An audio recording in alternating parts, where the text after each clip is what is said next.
जय श्री राधा माधव। सद्गुरुदेव भगवान की जय हो। पूज्य श्री राधा बाबा जी की पुस्तक से विषय महात्मा का संग करने वालों के मन में ना कोई शंका होती है और ना ही कोई प्रश्न उठता है। लोग प्रश्न पूछते हैं, महापुरुषों के पास जाने पर प्रश्न याद नहीं आते और उनसे वियोग होते ही वे प्रश्न फिर उठ खड़े होते हैं। क्या करना चाहिए? इसका उत्तर यही है कि महापुरुषों की यही महिमा है।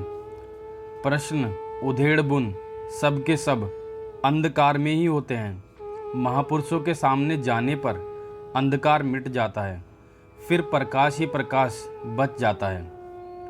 निरंतर सूर्य के पास रहने वालों को अंधकार का दर्शन ही नहीं होता, उसी प्रकार निरंतर महात्मा का संग करने वालों के मन में भी कोई शंका नहीं होती और ना ही कोई प्रश्न उठता।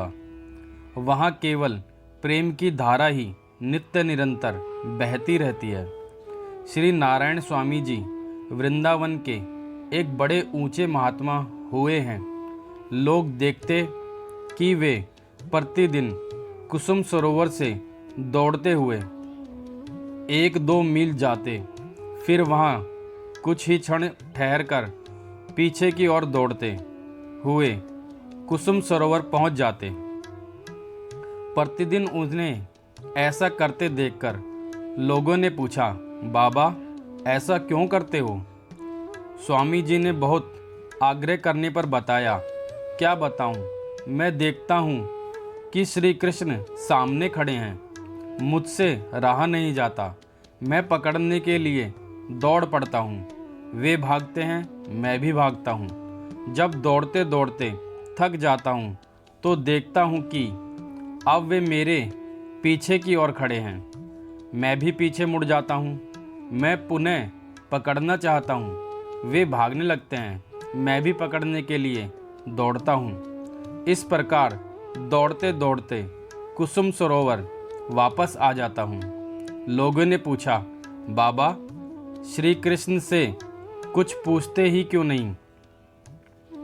स्वामी जी ने कहा, भैया क्या बताऊं, पहले तो बहुत सी बातें याद रहती हैं, सोचता हूं यह बात पूछूंगा, पर जिस समय वे सामने आते हैं उस समय सब कुछ भूल जाता हूं, केवल उनका अनुपम मुखड़ा ही देखता रहता हूं। यही बात होती है महात्माओं के संबंध में भी।